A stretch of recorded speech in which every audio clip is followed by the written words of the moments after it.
Last Christmas I gave you my art, but the very next day you shared it away. Each year around this time, I try and do something a little special to celebrate the season. I'm in the process of working on my entry for this year, which will hopefully be ready within the next week or so. Look forward to it.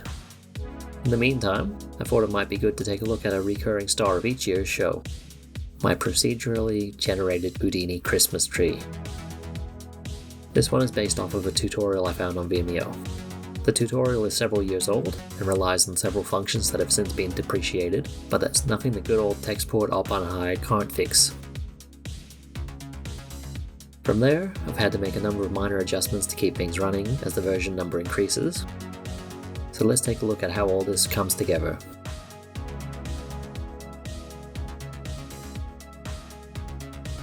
The central trunk is made from a vertical line set up with multiple points. The values are set and a bounding group is made to control the top and bottom of the tree. Each point is assigned a color value according to height, which is used to control other elements later. A noise ramp is then added to control the shape of the tree.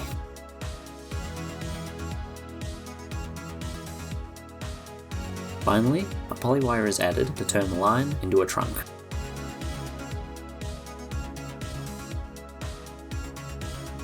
The branches similarly begin with a line, this time laying on its side in the Z.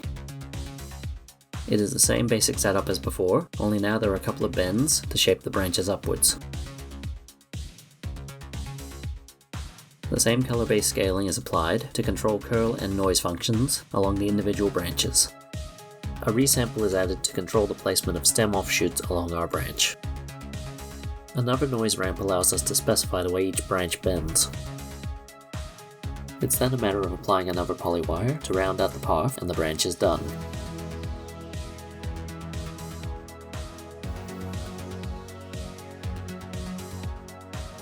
Next is to make the offshoot stems in the X direction. The core functions are still the same, except this time there's no noise attribute. Instead, it is only a single bend while the rotation is adjusted to ensure everything is pointing along the correct pathway. Each layer of the project adds a little bit more to the whole while maintaining the same basic workflow.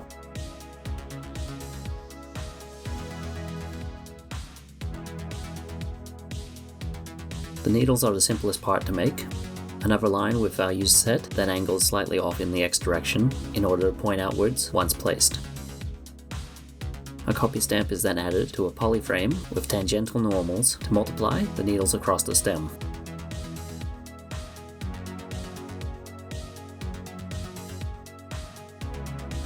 The first stage of assembling a tree is to merge the needle stems and mirror them before adjusting the angle. This will create the distinctive V-shaped fronds of our tree. A repeat of the previous copy stamp setup lies each stem along the branch with some randomized elements, which then can be merged further up the chain. From there, it is one more copy stamp set to replicate by the number of copies over 360 degrees. This will space them out around the tree once copied onto the main trunk.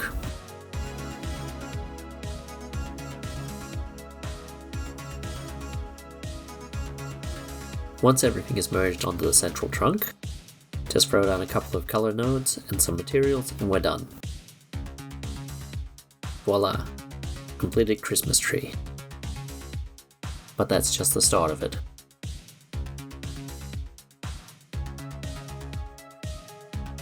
The beauty of this setup is that everything is procedurally generated, so it is only a matter of adjusting the variables to get new and interesting shapes according to desire.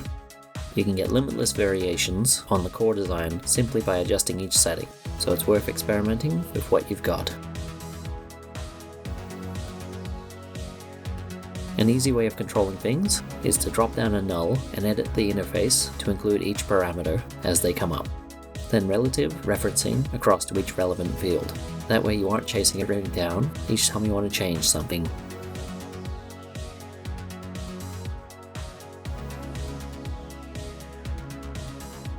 As an added bonus, here's how I went about making my hanging ornaments that I use to decorate the tree. Starting with a sphere, I extruded the top section to make a cap, then added another extrusion out from there. One final selection from the very center going straight up using a global transform works to make the string. Each component is then added to a group according to type, and it's time to start animating. A line with 2 points is positioned along the length of the string, then using an attribute wrangle, the name is added to the top point while leaving the other blank, and it's ready for simulation. In a DOP network, a rigid body solver is set up to control the geometry. Wind and gravity provide the motion, while a constraint network holds everything in place using the details established previously. A simple pin constraint system makes for a basic simulation that will add a hanging motion to the ornament. Bringing everything out, it's simply a matter of applying materials according to group and shrinking it down to scale. The branches from the Christmas tree are then brought in, and a point scatter is used to choose the hanging locations for each ornament. From there, it's just a matter of copying the points, and it's done. In order to make the display a bit more unique, I like to add a for loop where a random color is applied to each iteration. It results in this nice spiral pattern.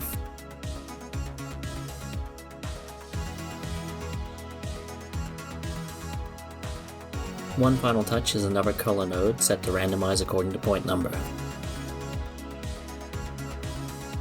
A few more minor tweaks to make sure things are hanging outside the branches and not inside them. And then you're done. One finished and decorated Christmas tree. And that's how I go about putting up my Christmas tree each year. I hope you found it interesting. It's a fairly simple project that mostly involves utilizing the same processes with minor differences over and over again. If you want to try it out for yourself, please be sure to check out the original tutorial linked in the description below. It is a little outdated, but I'm sure it'll still be a major help. And please look forward to this year's Christmas special, which should be up on my channel over the course of the next week. I'm really hoping it will turn out well. Stay tuned, and be sure to leave a like. Thanks for watching, and I will see you next time. Until then, I hope the holidays treat you well.